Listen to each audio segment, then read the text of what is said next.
Welcome back to The Explainer. So today we're diving straight into a frankly startling reality of the maritime world. You could be the absolute most highly trained, experienced engineer in the fleet, right? But on your very first day aboard a new gas carrier, you're effectively a liability. I know, it sounds totally counterintuitive. You spend all these years studying, passing these brutal exams, but the second you step onto a brand new deck, you're essentially a beginner again in some incredibly critical ways. And the core issue here boils down to one thing. Being quote-unquote qualified absolutely does not mean you're familiar with this specific ship. You know, you could hold the most pristine STCW qualifications on the planet, but if you don't actually know where the muster stations are or exactly how this specific vessel's gas plant is configured, well, you're literally a danger to yourself and the entire crew. Your generic knowledge just hasn't been localized yet. Let's dive right into Section 1, the competency pyramid. So how do we bridge that massive, dangerous gap? You go through structured familiarization training. It's the only way to go from being a potential walking hazard at the gangway to a safe, integrated crew member. And look, familiarization isn't just a quick, 10-minute walking tour. It is a rigorous, cumulative process. You can't just skip to the end. You got to clear these structured levels one by one. You start down at general safety, work your way up to ship-specific systems, then hit tanker-specific cargo operations or passenger and ro-ro functions depending on your hull, and only then do you finally get that cleared for duty stamp. A supervisor is literally not going to leave your side until you've unlocked every single one of these foundational levels.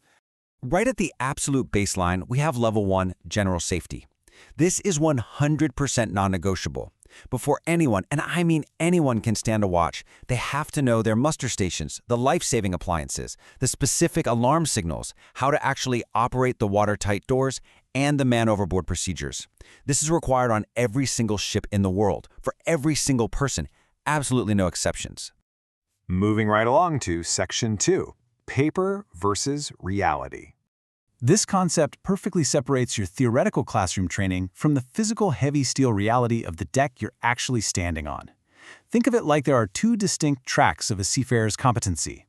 Your STCW certificate, that's your portable global passport.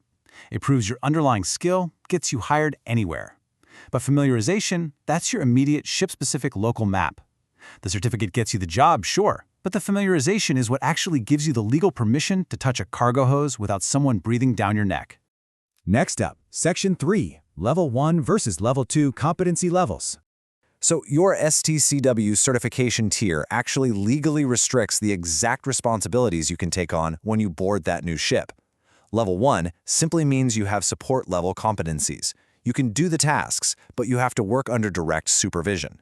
Now, Level 2 steps the whole thing up to operational level competencies. When you're holding a Level 2, you take independent responsibility for the outcome of those tasks.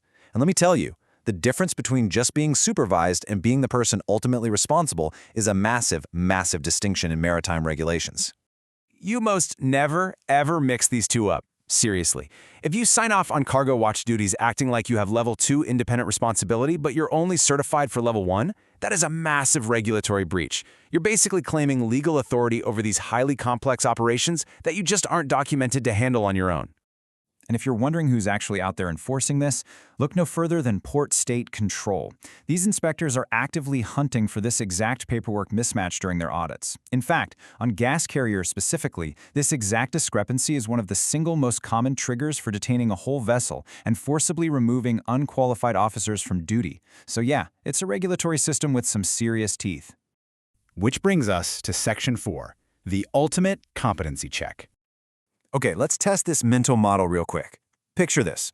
A new engineer joins a gas carrier. Now, they're already Level 2 certified from their last ship, which means they've got that operational level independent experience. So, do they get to just skip the whole ship familiarization pyramid we just went over?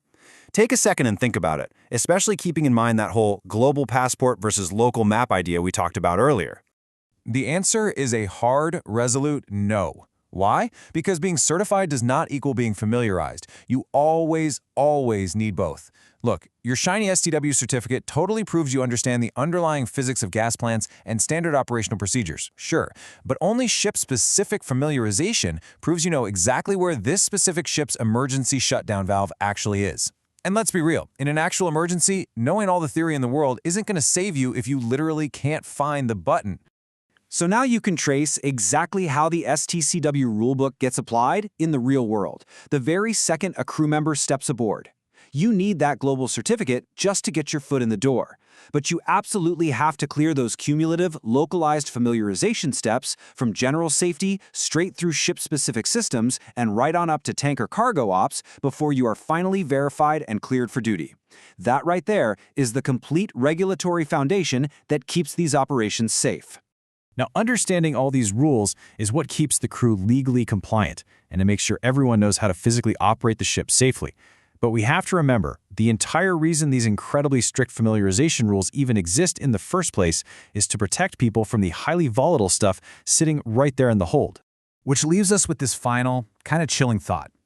You might be cleared for duty, and you might have even memorized every single inch of your new ship.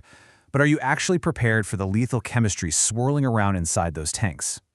Do you actually know why LPG, LNG, ammonia, or chlorine can kill you in completely different ways than the others? Definitely keep that question in mind. Thanks for joining me on this explainer, and I'll catch you next time.